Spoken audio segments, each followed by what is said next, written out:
Welcome to the evening news. My name is Jordan, and this is my co-anchor, Mark. And here's tonight's top story. Mark? Disobedience. What does it mean? The refusal to obey laws or governmental demands for the purpose of influencing legislation and government policy. On May 4th, 1919, Chinese civilians gave rise to civil disobedience when over 250-plus students protested the Chinese government for representation in the government.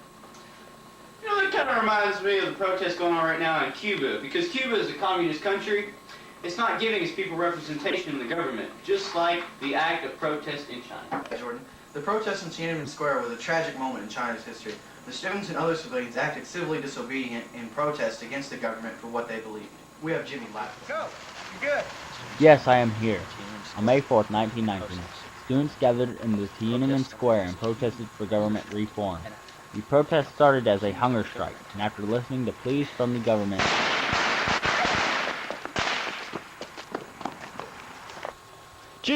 Jimmy, are you okay down there? Do you feel safe? No, I don't. Right. But back to what I was saying. Right, starting in different cities and governments decided to retake the power and sent army personnel to Tiananmen Square to stop the protests. Unfortunately, the government had to open fire on some protesters to regain order. Civilians are... Jimmy, are you there? Jimmy! Apparently we're having some technical difficulties with Jimmy. We're going to have to get back with him in a minute. In other news, as you can tell, we have moved to a different facility because of bomb threats to our newscast. We have moved to a basement in the middle of town so that nobody, in case of a bomb in the newsroom, we will be safe. But Mark has some information on Cuba that he's going to share with us. Mark? The situation in Cuba is a great example of civil disobedience. The citizens of Cuba have no say in the government. They are having protests and fighting for the rights that they desperately need and deserve, though Cuban protests are not peaceful for the most part.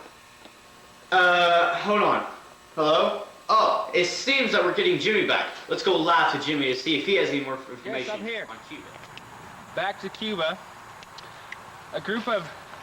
2 weeks ago, a group of radical protesters threw Molotov cocktails into a government official's home. No one was hurt, but the building was severely damaged. As you can possibly tell, it's very happy with what is going on here. Jimmy, so who do you have there with you right now? Yeah, I'm here with Hola, me llamo Esteban. and his translator. Yeah, I'm Carl. How you doing? I have here a written testament from him about over civil disobedience. So I'm gonna have Carl here read it.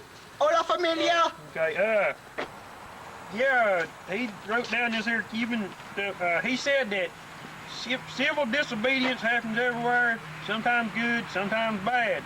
But when people stand up for what they believe and their actions take place that are both inhumane and injustice, people are more likely to fight back out of anger than to give up.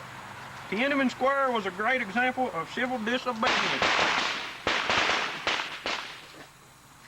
Without force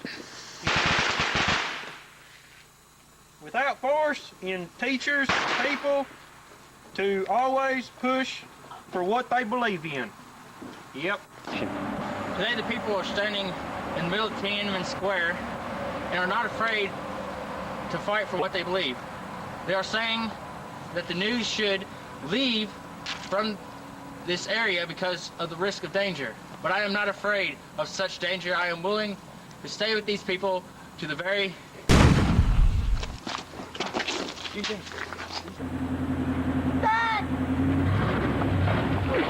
Oh God! Oh God! I'm Jeff, reporting live. I'm just a lonely cameraman.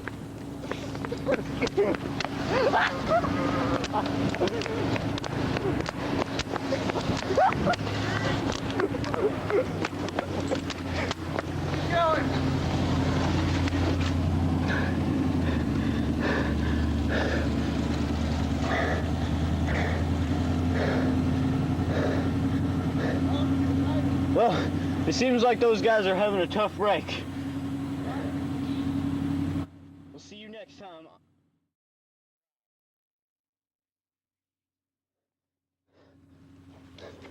Hey, Esteban made it!